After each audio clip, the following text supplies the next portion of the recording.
Hello বন্ধুরা, আশা করি সবাই ভালো আছো। আমরাও ভালো আছি। আজকে আমি করছি তেল ঝাল চিকেন কারি। কড়া বসিয়েছি, তেল দিয়েছি, পেঁয়াজ দিয়েছি, সামান্য নুন দিয়েছি, দিয়ে ভালো করে ভেজে নিয়েছি। নিয়ে তাতে টমেটম দিয়েছি, রসুন দিয়েছি, আদা দিয়েছি, লঙ্কা বাটা দিয়েছি, দিয়ে ভালো করে নেড়ে নিয়ে একটু হলুদ দিয়েছি।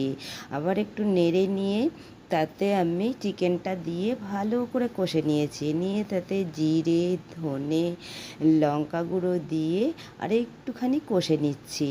দেখো আমার চিকেন থেকে এমনি জল বেরোচ্ছে। তারপর তাতে আমি সামান্য করে নুন দিয়েছি। নুনটা দিয়ে আর আমি জল দিয়েছি। খুন্তিটা ধুয়েই জলটা দিয়েছি, অল্প করে জল দিয়েছি। চিকেন থেকে জল বেরিয়েছিল, চাপা দিয়েছিলাম। চাপাটা খুলেছি, দেখেছি আমার মাংসটা সিদ্ধ হয়ে গেছে। উপর থেকে আমি কারি পাতা দিয়েছি, কারি পাতা দিয়ে স্ট্যান্ডিং একটু টাইমে দিয়েছিলাম। তারপর দেখেছি আমার মোটামুটি হয়ে গেছে চিকেনটা। দেখে আমি গ্যাস অফ করে দিয়েছি। তোমরাও এইরকমভাবে একবার বানিয়ে দেখবে, খুব সুন্দর খেতে লাগে। শুধু ভাত দিয়ে আর এই চিকেনটা হলেই খাওয়া হয়ে যাবে। তোমরা বলবে কেমন লেগেছে রেসিপিটা।